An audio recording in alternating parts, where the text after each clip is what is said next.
Frank Warrington, he looks so sharp, Frank. Is that right? You look sharp, but he looked very sharp. He is as well. sharp. He is sharp. He really is. He is sharp. He's in a good place, and that's where we are at the moment. He could be taking over the division on Saturday night, couldn't he? Well, he's champion. But he at 27 2 weeks ago, he really could be the right man in the right place at the right time. It does work out that way sometimes, doesn't it? That's boxing. That's what happens in boxing. You know, the young guys always come through. And Frank, we say, you know, we were talking about the development of Daniel and how he's gone on and he's now there and he's that IBF champion and he's earned the right to be that champion. Filip Hrgović, that fight should have been for the vacant title. Forget all this nonsense about being elevated, interim champion. He should be IBF champion. But what I was saying, Frank, is now with Daniel, this is going to be a new experience. 96,000 people. Yes, he's done it out in Poland with 60,000 on Ukrainian Independence Day, but 96,000 people. There's a lot of pressure on his shoulders going into that, Frank, against Anthony Joshua, obviously. Well, he's fought at Wembley before. He fought on the undercard when there was 94,000 people there. He fought at Spurs when there was 60,000 people there. So he's used to big crowds. Yeah. I just think he looks great this week. He's been very, very impressive. He needs just to be at this moment. He needs to be calm and collected. He seems to have matured a lot in the last, certainly in the last two fights. He seems to be matured more as a person, and he's just sort of grown into the role now. I question, because you've always been very defensive around him and always defensive for him, and always believed in him when people were critiquing him. And I think you're on the money. I think he has matured at just the right time with the opportunities come along. It's a terrific week again. What about all this backdrop and everything? Three fights. Yeah, well, we're doing all the iconic buildings and places in the capital.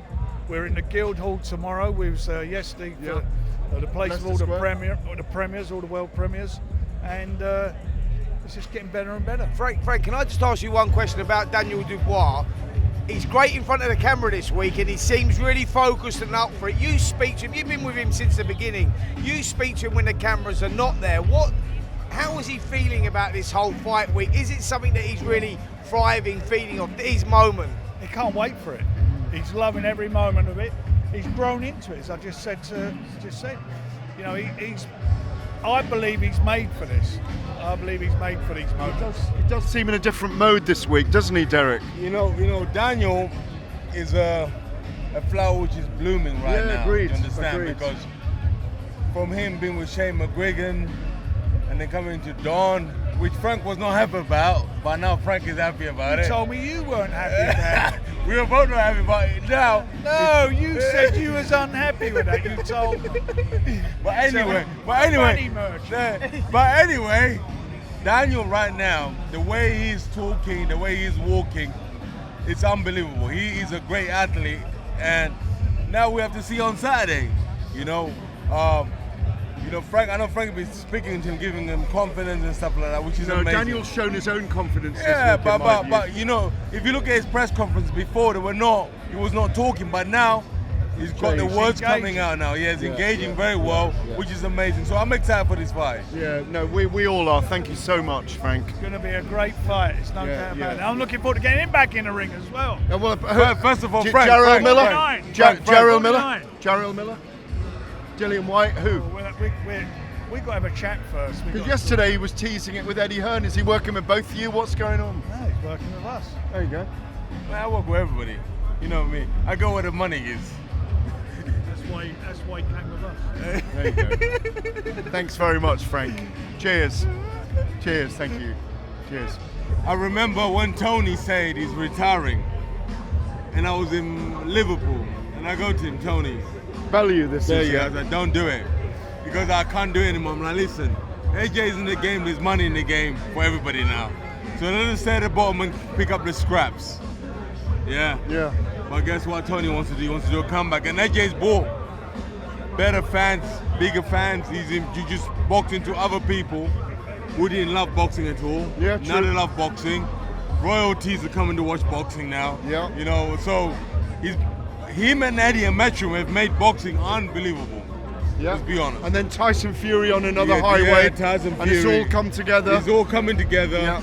But let's not forget it.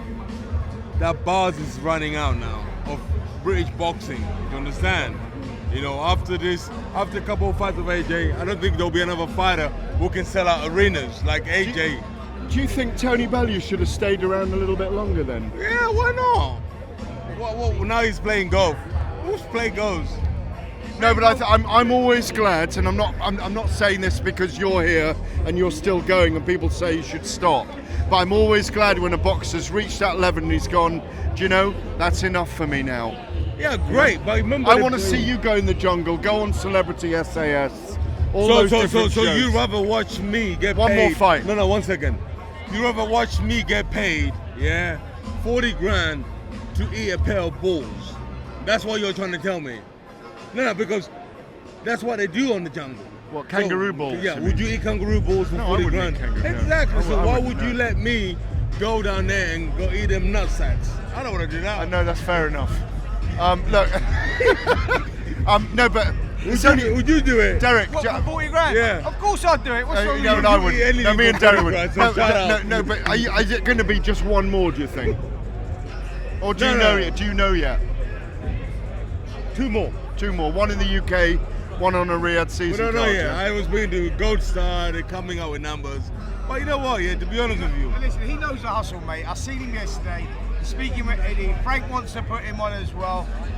You know, he's a good businessman. He's we know that. He's also a cult figure in British boxing. Absolutely. And you've earned that cult status. Oh, thank you very much. I really appreciate it. No, but you have earned that cult status. You know we get on with you so well. We miss you when you're not around, and we love you when you are around. You're unique. He don't say that when. Yes, I when do. you're not here. Yes, I do. All I say is it's I'll wait for him outside. Don't worry. all I say is it's hard to control him.